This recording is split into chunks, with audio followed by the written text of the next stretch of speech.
Hey everybody, it's Eric from epautos.com, your libertarian car guy. Have some good news on the affordability front.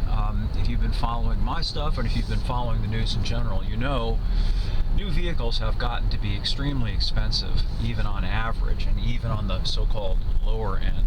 Part of the reason for that is that most of the manufacturers have gone away from having even an entry-level small car in their lineup.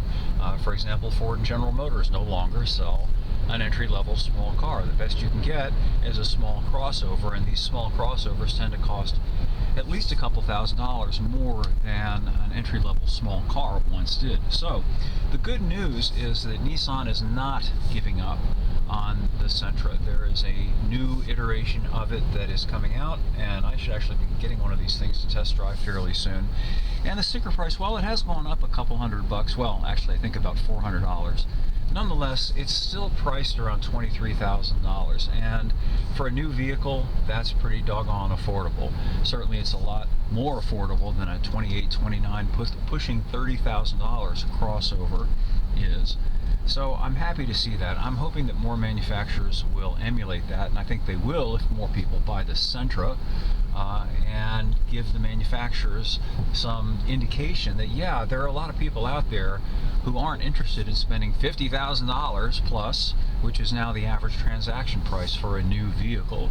And it's just becoming untenable for so many people. Certainly untenable for me. I can't imagine going out and spending $50,000, especially on something that's not particularly spectacular. You know, gosh, $50,000 used to buy you a really special car.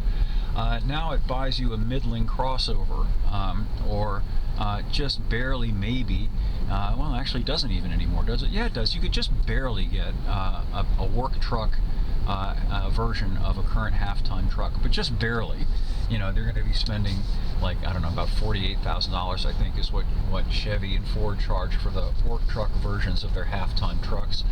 And if you want something like a Tacoma, or a Canyon, or a Colorado, or a Ranger, those things are well into the $32,000, $33,000 range just to start. So, good to see something inexpensive coming back online. I'd like to see more, and hopefully we will, and I thought I'd share that with you. It's good to get some good news every once in a while. More over at epautos.com, the web's best libertarian gearhead site. Thanks as always for listening, and we'll have more for you again soon.